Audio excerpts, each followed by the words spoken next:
Inilah kisah bertemunya iblis dengan Nabi Muhammad SAW. Dikisahkan, dahulu Allah memerintahkan iblis melalui malaikat untuk bertemu Nabi Muhammad dan menjawab semua pertanyaan Nabi.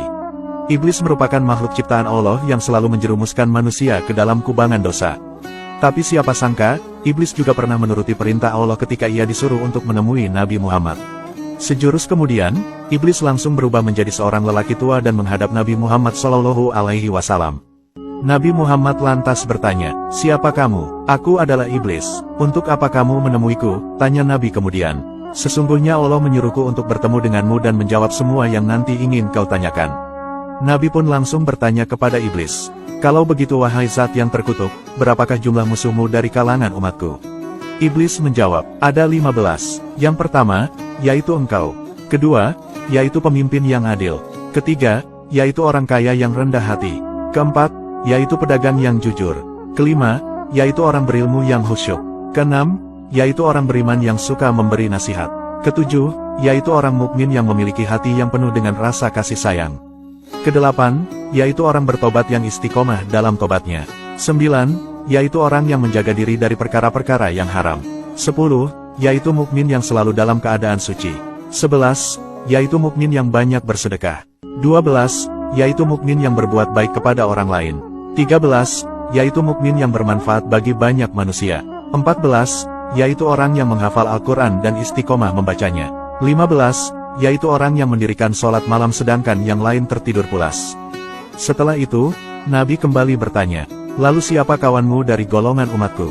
"Ada 10 golongan. Yang pertama, yaitu pemimpin yang zolim. Kedua, yaitu orang kaya yang sombong. Ketiga, yaitu pedagang yang menipu. Keempat, yaitu orang yang suka mabuk-mabukan.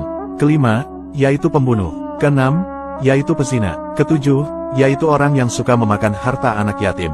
Kedelapan, yaitu orang yang meremehkan sholat. 9, yaitu orang yang enggan mengeluarkan zakat. 10, yaitu orang yang senang berangan-angan. Mereka semua adalah teman dan sahabatku," jawab iblis. Dahulu, malaikat juga pernah menyampaikan perintah Allah kepada iblis.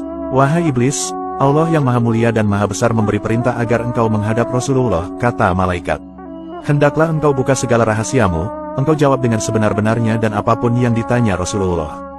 Jika engkau berdusta walau hanya satu perkataan, niscaya akan terputus semua anggota badanmu, uratmu, serta disiksa dengan azab yang amat keras."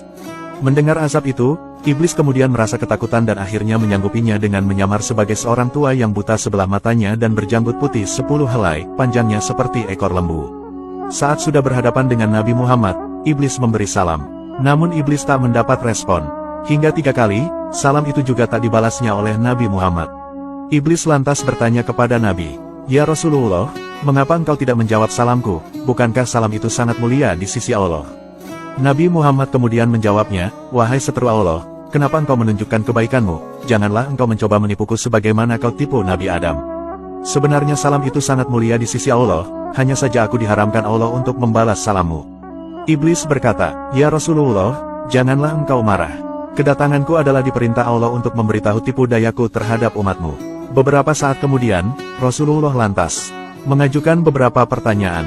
"Jika umatku berpuasa karena Allah, bagaimana keadaanmu?" Mendengar pertanyaan itu, tubuh iblis ketakutan dan menjawab, "Ya Rasulullah, inilah bencana yang paling besar bahayanya untukku." "Apa maksudmu?" tanya Rasulullah. Iblis menjawab, "Apabila masuk bulan Ramadan, maka memancarlah cahaya Ar-Rasy. Bagi orang yang berpuasa, Allah akan mengampunkan segala dosa yang lalu dan digantikan dengan pahala yang amat besar, serta tidak dicatatkan dosanya selama dia berpuasa," jawab iblis. Nabi Muhammad bertanya lagi, "Lantas apa yang kau resahkan?" "Yang menghancurkan hatiku adalah malaikat dan semua isi alam yang siang malam mendoakan ampunan bagi orang yang berpuasa," jawab iblis lagi. "Jika memang demikian, apa yang akan engkau lakukan kepada umatku?" tanya Rasulullah. "Umatmu itu ada 3 macam. Yang pertama, adalah ulama yang memberi nasihat kepada manusia. Yang kedua, yaitu umat Anda yang sabar, syukur, dan ridho dengan karunia Allah," ujar iblis. Nabi Muhammad kemudian bertanya lagi, "Lalu siapakah yang ketiga dari umatku itu?" "Yang ketiga dari umatmu yaitu seperti fir petik terbalik aun, terlampau sombong dengan harta dunia serta dihilangkan amal akhirat. Maka aku pun bersuka cita. Kemudian aku masuk ke dalam badannya, aku putarkan hatinya kemana saja sesuai kehendakku.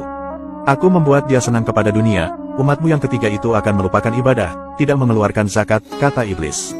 Lalu, Apa siasatmu dalam mengganggu golongan umatku yang ketiga itu? Tanya Nabi. Iblis menjawab, aku menggodanya agar minta kaya dulu, setelah kaya ia akan sombong dan lupa beramal. Jika demikian, umatmu itu akan saling berebut harta, saling benci dan menghina kepada yang miskin. Jika demikian, tinggal menunggu kehancurannya. Setelah mengerti akan tipu daya iblis itu, Nabi Muhammad kemudian menganjurkan kepada umatnya agar menjalankan ibadah dengan penuh harap dan ridho kepada Allah Subhanahu wa Ta'ala. Semoga kita semua bisa menjadi hamba yang benar-benar ikhlas dan tulus dalam beribadah kepada Allah. Amin.